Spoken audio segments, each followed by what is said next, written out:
Hello friends, एक बार फिर आपका बहुत बहुत स्वागत है आपकी अपनी यूट्यूब चैनल डीएलएड वाला में। दोस्तों, आज की इस क्लास में हम आपके लिए लेकर हाजिर हो चुके हैं यूपी डीएलएड के थर्ड सेमेस्टर 2017 के प्रथम प्रश्न पत्र को, जो आपका पहला पेपर होता है शैक्षिक मूल्यांकन, क्रियात्मक शोध और नवाचार है। इससे पहले 2016 के सभी क्वेश्चन पेपर हम आपको इसी चैनल पर सॉल्व करा चुके हैं, जिसकी प्लेलिस्ट हमने आपको दे दी है। तो चैनल पर जाकर आप UP DElEd third semester PYQ की प्लेलिस्ट को चेक कर लीजिए। प्रीवियस क्वेश्चन पेपर की सीरीज वहाँ पर आपको मिल जाएगी सॉल्व की हुई। तो चलिए ज़्यादा टाइम ना वेस्ट कर दो, आज की इस क्लास को स्टार्ट करते हैं। सबसे पहले आपको पता ही होगा, ये आपका टोटल 50 नंबर का पेपर होता है, जिसमें 15 ऑब्जेक्टिव क्वेश्चन होते हैं। तो सबसे पहले हम यहाँ पर आपको ऑब्जेक्टिव क्वेश्चन ही सॉल्व कराने वाले हैं। इसके साथ पहला प्रश्न आपके सामने स्क्रीन पर है।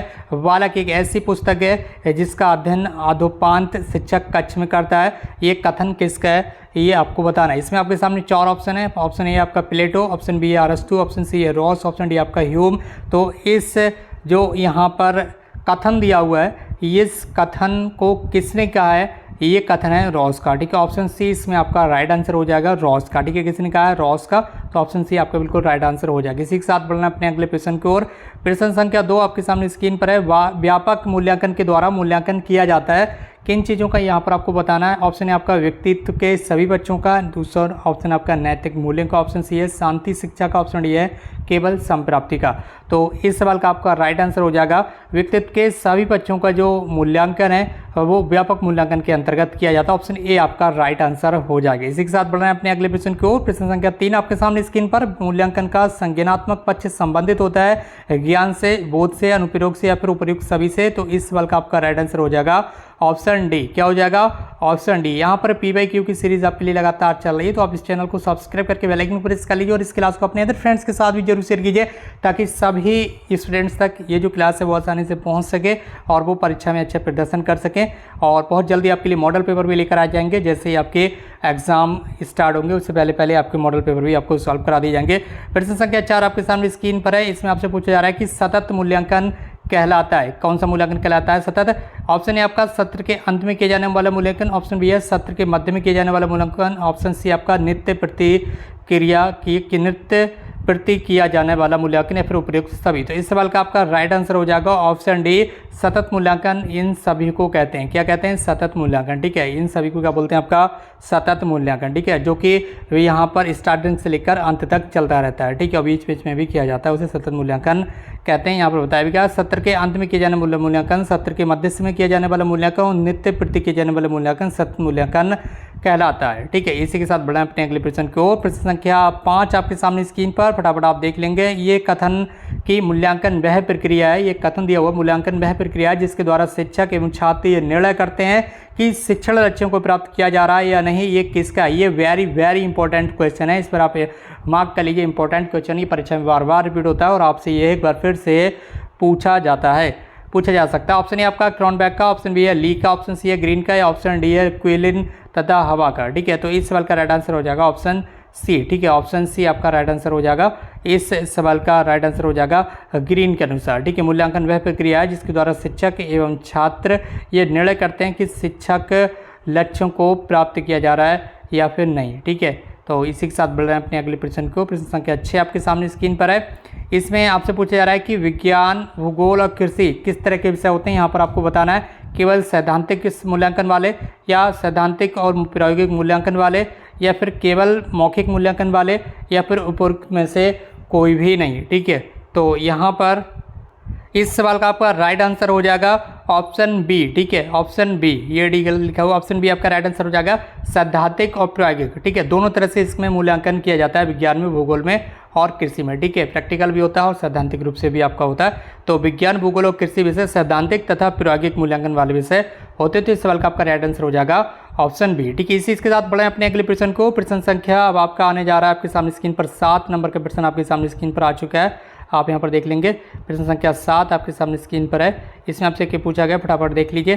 प्रश्न संख्या 7 में आपसे पूछा जा रहा है कि उत्तम परीक्षण की विशेषताएं। ठीक है, उत्तम परीक्षण कौन सा होता है, यहाँ पर आपको बताना है क्या वैधता होती है, इसमें विश्वसनीयता होती है, वस्तुनिष्ठता होती है, या फिर उपयुक्त सभी। तो उत्तम परीक्षण ये भी एक वेरी वेरी इंपॉर्टेंट क्वेश्चन है, एक बार फिर से आप इस पर मार्क कर लीजिए, ये भी एक इंपॉर्टेंट क्वेश्चन है। उत्तम परीक्षण की विशेषताएं, ठीक है, उत्तम परीक्षण में ये सभी विशेषताएं पाई जाती हैं, वैधता होती है, इसमें विश्वसनीयता होती है, वस्तुनिष्ठता होती है, उत्तम परीक्षण की सारी विशेषताएं हैं। तो ऑप्शन डी इसका राइट आंसर होने वाला है। इसी के साथ अगला प्रश्न आपके सामने स्क्रीन पर प्रश्न संख्या 8, रचनात्मक मूल्यांकन में क्या किया जाता है, फटाफट देख लेंगे। रचनात्मक मूल्यांकन में बच्चों के प्रारंभिक ज्ञान का मूल्यांकन किया जाता है, बच्चों के अंतिम ज्ञान का मूल्यांकन किया जाता है, बच्चों के मध्यांतर ज्ञान का मूल्यांकन किया जाता है, या बच्चों के समय ज्ञान का मूल्यांकन किया जाता है। इस सवाल का आपका राइट आंसर हो जाएगा कि बच्चों के प्रारंभिक ज्ञान का जो मूल्यांकन है वो रचनात्मक मूल्यांकन के अंतर्गत किया जाता है। तो बच्चों के प्रारंभिक ज्ञान का मूल्यांकन किया जाता है रचनात्मक मूल्यांकन में। इसी के साथ ऑप्शन ए आपका राइट आंसर होने जा रहा है। प्रश्न संख्या 9 आपके सामने स्क्रीन पर है, जिसमें आपसे पूछा गया कि भावात्मक पक्ष क्या कहलाता है, ये आपको बताना। भावात्मक पक्ष कहलाता है, ऑप्शन ए है बच्चों की रुचियों से संबंधित मूल्यांकन का पक्ष, ऑप्शन बी है बच्चों के संवेगों से संबंधित मूल्यांकन का पक्ष, ऑप्शन सी है बच्चों की मनोवृत्तियों से संबंधित मूल्यांकन का पक्ष, ऑप्शन डी आपका उपर्युक्त सभी। तो भावात्मक पक्ष किसे कहते हैं, सबसे पहले देख लेंगे। तो बच्चों की रुचियों, संवेगों और मनोवृत्तियों से संबंधित जो मूल्यांकन का पक्ष कहलाता है वो उसे कहलाता है आपका भावात्मक पक्ष। तो तीनों ही ऑप्शन आपके बिल्कुल राइट है, इसलिए ऑप्शन डी आप बिल्कुल मार देंगे, लास्ट का ऑप्शन जिसमें तीनों ही ऑप्शन आ रहे हैं। तो प्रयुक्त सभी ऑप्शन बिल्कुल करेक्ट हैं। इसी के साथ बढ़ाएं अपने अगले प्रश्न को। प्रश्न संख्या 10 आपके सामने स्क्रीन पर है, ब्लू प्रिंट का संबंध है। ये भी एक इंपॉर्टेंट क्वेश्चन है, इस पर आप मार्क कर लीजिए। इंपॉर्टेंट क्वेश्चन आपको बताए जा रहे हैं आपकी परीक्षा की दृष्टि से, और ये परीक्षाओं में फिर से रिपीट हो सकते हैं, इसलिए एक बार फिर से आप इस वीडियो को शेयर कीजिए अपने फ्रेंड्स भाई बहनों के साथ, ताकि और भी भाई बहन हमारे साथ यहाँ पर जुड़ सकें। अगर आप चैनल पर नए हैं तो चैनल को सब्सक्राइब कर लीजिए। ब्लू प्रिंट का जो प्रयोग है या जो ये जो टर्म है वो किस चीज़ में आता है ये आपको बताना। तो ब्लू प्रिंट का जो संबंध है वो उपचारात्मक शिक्षण से, नवाचार से, प्रश्न पत्र निर्माण से, फिर क्रियात्मक सोच से है। तो इस सवाल का राइट आंसर आपको बताना है प्रश्न पत्र निर्माण के अंतर्गत ब्लू प्रिंट का जो यहाँ पर ऑप्शन है वो होता है, ठीक है। तो आप प्रश्न संख्या 10 का राइट आंसर हो जाएगा ऑप्शन सी, ठीक है। ब्लू प्रिंट का जो संबंध है वो प्रश्न पत्र के निर्माण से, ठीक है। यहाँ पर एक स्टेप होती है प्रश्न पत्र निर्माण में ब्लू प्रिंट का यहाँ पर तैयार करना। अगला प्रश्न है प्रश्न संख्या 11, उपचारात्मक शिक्षण किससे संबंधित है, बच्चों को गणित विषय के शिक्षण से, बच्चों में पठन क्षमता विकास से, बच्चों की त्रुटियों को दूर करने से, या फिर बच्चों को अंग्रेजी विषय के शिक्षण से। तो इस सवाल का आपका राइट आंसर होने जा रहा है ऑप्शन सी, ठीक है। ऑप्शन सी आपका बिल्कुल राइट आंसर हो जाएगा। बच्चों की जो त्रुटियाँ होती हैं, जो गलतियाँ होती हैं बच्चों में पढ़ाई के समय, उनको दूर करने के लिए उपचारात्मक शिक्षण का आप यहाँ पर यूज़ करते हैं। इसी के साथ बढ़ाएं अपने अगले प्रश्न को। प्रश्न संख्या 12 आपके सामने स्क्रीन पर, इनमें से रॉस का कथन कौन सा है। तो इसमें से जो रॉस का कथन है वो ऑप्शन बी वाला होगा, बचाव जो है वो निदान का उच्चतम स्तर है, ठीक है। ये परिभाषा बार बार आपसे पूछी जा सकती है, ये क्वेश्चन में भी आ सकती है, ऑब्जेक्टिव क्वेश्चन में आ रही है, और वैसे भी 1 नंबर की जो अति लघु उत्तरीय प्रश्न है उसमें भी आ सकती है कि बचाव निदान का उच्चतम स्तर है। ये परिभाषा किसकी है ये आपको बताना होगा, तो वहाँ पर आप रॉस का नाम लिखकर चले आएंगे, ठीक है। बढ़ रहे हैं अपने अगले प्रश्न की ओर। प्रश्न संख्या 13 आपके सामने स्क्रीन पर आने जा रहा है। फटाफट प्रश्न संख्या 13 की ओर आप यहाँ पर ध्यान दीजिएगा, ये क्या इशारा कर रहा है आपकी तरफ। तो प्रश्न संख्या 13 में आपसे पूछा जा रहा है स्टीफन एम कोरे, आप अच्छी तरह से इनसे वाकिफ होंगे स्टीफन एम कोरे से। तो प्रश्न संख्या 13 में आपसे पूछा जा रहा है स्टीफन एम कोरे ने शैक्षिक क्षेत्र में किस प्रकार के अनुसंधान का प्रयोग किया था। तो प्रश्न संख्या 13 का राइट आंसर हो जाएगा क्रियात्मक शोध का, ठीक है। स्टीफन एम कोरे यहाँ पर संबंधित हैं क्रियात्मक शोध से, ऑप्शन ए आपका बिल्कुल राइट आंसर हो जाएगा। इसी के साथ बढ़ रहे हैं अपने अगले प्रश्न की ओर। प्रश्न संख्या 14 आपके सामने स्क्रीन पर है। प्रश्न संख्या 14 में आपसे पूछा जा रहा है कि बताइए क्रियात्मक शोध करने का अधिकार है, क्रियात्मक शोध का अधिकार किसे है, केवल शिक्षकों को है, शिक्षकों, प्रधान शिक्षकों, शिक्षकों, प्रधानाध्यापकों, छात्रों को है, या फिर शिक्षकों, प्रधानाध्यापकों, छात्रों और एबीएस और सभी को है। इसलिए आप इस सवाल का राइट आंसर लगाएंगे ऑप्शन डी, क्योंकि क्रियात्मक शोध करने का जो यहाँ पर अधिकार है वो सभी लोगों को है। तो ऑप्शन डी आप बिल्कुल राइट आंसर मार देंगे। अगला प्रश्न आपके सामने स्क्रीन पर प्रश्न संख्या 15, यहाँ पर आपसे पूछा जा रहा है कि क्रियात्मक शोध में शोधकर्ता कौन होता है, उत्पादक होता है, उपभोक्ता होता है, उत्पादक में उपभोक्ता दोनों होते हैं, या फिर ना तो उत्पादक ना ही उपभोक्ता होता है। तो क्रियात्मक शोध में जो शोधकर्ता होता है वो उत्पादक उपभोक्ता दोनों हो सकते हैं, यहाँ पर आपको याद रखना है। प्रश्न संख्या 15 का राइट आंसर हो जाएगा आपका ऑप्शन सी, उत्पादक एवं उपभोक्ता दोनों, ठीक है। इसी के साथ आपके 15 ऑब्जेक्टिव क्वेश्चन यहाँ पर कंप्लीट हुआ। अब यहाँ पर बढ़े अपने आगे 3 लघु उत्तरीय प्रश्न की ओर, उसके बाद यहाँ पर हम बढ़ेंगे अगले प्रश्न की ओर। प्रश्न संख्या 16 आपके सामने स्क्रीन पर है, नवाचार से आप क्या समझते हैं। तो नवाचार विचारों का व्यवहारिक क्रियान्वयन है। क्या है नवाचार जो है विचारों का, किसका, विचारों का व्यवहारिक क्रियान्वयन है, किसके परिणाम स्वरूप कई नई वस्तुओं या सेवाओं की शुरुआत होती है, या वस्तुओं या सेवाओं की पेशकश में सुधार होता है, जिसे कि आप क्या बोलते हैं, नवाचार बोलते हैं।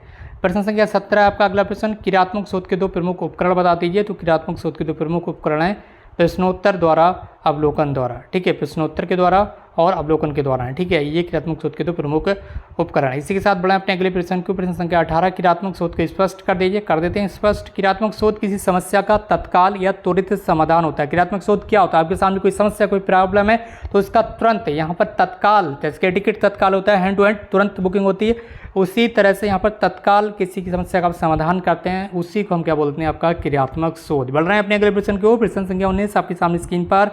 प्रश्न संख्या 19 में आपसे पूछा जा रहा है कि बता दीजिए, क्या बता दीजिए? अच्छे प्रश्नों की विशेषताएं बता दीजिए।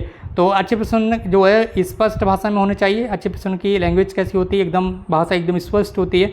इसके अलावा प्रश्न हमेशा इस स्तर के आधार पर होना चाहिए, यानी कि जिस स्तर के बच्चों के लिए क्वेश्चन पेपर का निर्माण किया जा रहा है, प्रश्न भी उसी लेवल के रहने चाहिए। प्रश्न संख्या 20 आपके सामने स्क्रीन पर है। कक्षा में बच्चों से प्रश्न क्यों किए जाते हैं? तो क्यों किए जाते हैं फटाफट देख लेते हैं।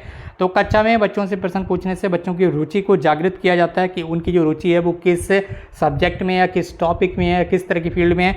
इसके अलावा विषय के ज्ञान की जानकारी भी होती है, ठीक है। इसलिए बच्चों से प्रश्नों को पूछा जाता है। अगला प्रश्न आपके सामने स्क्रीन पर है। प्रश्न संख्या 21 है। आपने पूछा जा रहा है कि परिकल्पना, परिकल्पना कौन सी कल्पना? परिकल्पना से आपका क्या आशय है? तो किसी घटना की व्याख्या करने वाला कोई सुझाव या अलग अलग प्रतीत होने वाली बहुत सी वस्तुओं के आपसी संबंध की व्याख्या करने वाला कोई तर्कपूर्ण सुझाव जो है वो आपका परिकल्पना कहलाता है। इसी के साथ बढ़ाएं अपने अगले प्रश्न को। प्रश्न संख्या 22 है। मूल्यांकन के प्रमुख प्रकार बता दीजिए। तो चलिए भैया मूल्यांकन के प्रमुख प्रकार यहाँ पर बता देते हैं। मूल्यांकन आपका होता है 3 प्रकार का। तीनों प्रकार आपके सामने लिखे हुए हैं। पहला होता है आपका निर्माणात्मक मूल्यांकन, दूसरा आपका योगात्मक मूल्यांकन, तीसरा आपका नैदानिक मूल्यांकन। ये तीनों मूल्यांकन के प्रकार होते हैं। इसी के साथ बढ़ाएं अपने अगले प्रश्न को। प्रश्न संख्या 23 आपके सामने स्क्रीन पर आने जा रहा है। 22 तक आपने पढ़ लिया। प्रश्न संख्या 23 आपके सामने स्क्रीन पर आ चुका है। इसमें आपसे पूछा जा रहा है कि व्यापक मूल्यांकन की आवश्यकता बता दीजिए। तो व्यापक मूल्यांकन की आवश्यकता यहाँ पर देखेंगे। व्यापक मूल्यांकन की आवश्यकता बालक के अधिगम को प्रभावित करने वाले प्रत्येक कार्य के मूल्यांकन के लिए किया जाता है, ये आपको बताना। तो व्यापक मूल्यांकन की आवश्यकता क्या होती है? बालक के अधिगम को प्रभावित करने वाले प्रत्येक कार्य के मूल्यांकन के लिए किया जाता है। किसका? व्यापक मूल्यांकन को किया जाता है, ठीक है। बच्चे को यहाँ पर जो अधिगम को प्रभावित करते हैं जो कारक, उनके मूल्यांकन के लिए व्यापक मूल्यांकन किया जाता है। यहाँ पर आपको याद रखना है। प्रश्न संख्या 24 से मूल्यांकन के प्रमुख पक्षों का उल्लेख कर दीजिए। तो मूल्यांकन के प्रमुख पक्ष हैं मात्रात्मक पक्ष, संरचनात्मक पक्ष, ज्ञानात्मक पक्ष और अभिप्रेरणात्मक पक्ष। ये मूल्यांकन के प्रमुख पक्ष हैं। इसी के साथ प्रश्न संख्या 25 है। प्रश्नों के प्रमुख प्रकार बता दीजिए। कोई बात नहीं, बता देते हैं। प्रश्नों के प्रमुख प्रकार किस तरह से होते हैं? प्रश्न प्रायः 5 प्रकार के होते हैं। कैसे? प्रायः 5 प्रकार के कौन से? तथ्यात्मक प्रश्न, अभिसार प्रश्न, अपसारी प्रश्न, विश्लेषणात्मक प्रश्न और तो अंत में आपका प्रश्नवाचक प्रश्न। ये प्रश्नों के 5 प्रमुख प्रकार हैं, आपको याद रखना है। इसी के साथ बढ़ाएं अपने अगले प्रश्न को। प्रश्न संख्या 26 आपके सामने स्क्रीन पर है। परीक्षण में वैधता से क्या यहाँ पर अभिप्राय है? परीक्षण की विशेषताएं भी आपको ऑब्जेक्टिव क्वेश्चन में देखने के लिए मिली थी, ठीक है। वस्तुनिष्ठता होनी चाहिए, वैधता होनी चाहिए, सारी चीज़ें परीक्षण की प्रमुख विशेषताएं। अब वैधता से अभिप्राय क्या है भैया? वैधता होती क्या है? तो परीक्षण में वैधता ये बताती है कि परीक्षण पर प्राप्त जो अंक हैं वो किस सीमा तक स्थिर त्रुटियों से मुक्त हैं, ठीक है। यानी कि कोई त्रुटि नहीं है किस सीमा तक, ठीक है। तो ये उस परीक्षण की विशेषता होती है। प्रश्न संख्या 27 है। क्रियात्मक शोध की क्या आवश्यकता? आखिर आवश्यकता है क्या आपको क्रियात्मक शोध की, ठीक है। तो क्रियात्मक शोध किसी समस्या का तत्काल या त्वरित समाधान होता है। एक बार फिर से आप बता सकते हैं क्रियात्मक शोध की आवश्यकता है, ठीक है। क्रियात्मक शोध की आवश्यकता क्यों? किसी समस्या का तत्काल या तुरंत समाधान करने के लिए हमें क्रियात्मक शोध की आवश्यकता होती है। त्वरित, तुरंत या तत्काल, ठीक है, समाधान करने के लिए, ठीक है, समस्या का सॉल्यूशन। मूल्यांकन से आपका क्या अभिप्राय है? चलिए देख लेते हैं मूल्यांकन से क्या अभिप्राय है। छात्रों के व्यवहार में विद्यालय द्वारा लाए गए परिवर्तनों के विषय में प्रमाणों के संकलन और उसकी व्याख्या करने की प्रक्रिया ही मूल्यांकन है। क्या है? एक बार फिर से देख लीजिए। छात्रों के व्यवहार में विद्यालय द्वारा लाए गए परिवर्तनों के विषय में, छात्रों के व्यवहार में, ठीक है, विद्यालय द्वारा जो परिवर्तन ला जाते हैं, ठीक है, उन परिवर्तनों के विषय में प्रमाणों के संकलन और उसकी व्याख्या करने की जो प्रक्रिया है उसको ही आप मूल्यांकन कह देते हैं। अगला प्रश्न आपका प्रश्न संख्या 29 शैक्षिक मापन किसे कहते हैं? यहाँ पर आपको बता दें। शैक्षिक मापन और मूल्यांकन के द्वारा बालक की शैक्षिक उपलब्धि, योग्यता, उसकी रुचि, अभिरुचि आदि की जो जानकारी है वो प्राप्त की जाती है, ठीक है। तो शैक्षिक मापन क्या है?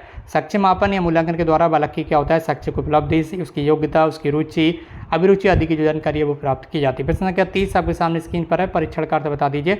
तो परीक्षण का अर्थ है यहाँ पर परीक्षण वह मानकीकृत परिस्थिति है जिससे व्यक्ति का प्रतिदर्श व्यवहार निर्धारित होता है। अर्थात जब हम परीक्षण का प्रयोग करते हैं तब हम इस बात का निश्चय करना चाहते हैं कि एक विशिष्ट प्रकार की शिक्षा प्राप्त करने के उपरांत व्यक्ति ने क्या सीखा है। तो इस तरह से ये आपके अति लघु उत्तरीय प्रश्न यहाँ पर कंप्लीट हुए। इसके बाद आपके लघु उत्तरीय प्रश्न हैं जो कि बहुत जल्द आपको सॉल्व कराए जाएंगे। अभी आपका 2017 का ये सीरीज चल रहा है। इसके बाद 2018, 19, 20, 21, 23, 24 तक जैसे आपकी पूरी कंप्लीट हो जाएगी अति लघु उत्तरीय प्रश्न और ऑब्जेक्टिव क्वेश्चन, इसके बाद आपको लघु उत्तरीय प्रश्न भी दे देंगे और पूरी PDF फाइल भी आपको टेलीग्राम ग्रुप पर मिल जाएगी। टेलीग्राम ग्रुप की लिंक इस वीडियो के कमेंट बॉक्स में है, व्हाट्सएप ग्रुप की लिंक भी इस वीडियो के कमेंट बॉक्स में है, तो वहाँ से आप हमसे जुड़ सकते हैं। बाकी इस क्लास को शेयर कर दीजिए अपने फ्रेंड्स के साथ। अगर आप चैनल पर आए तो चैनल को सब्सक्राइब कर लीजिए। आज की इस क्लास को यहीं पर समाप्त करते हैं।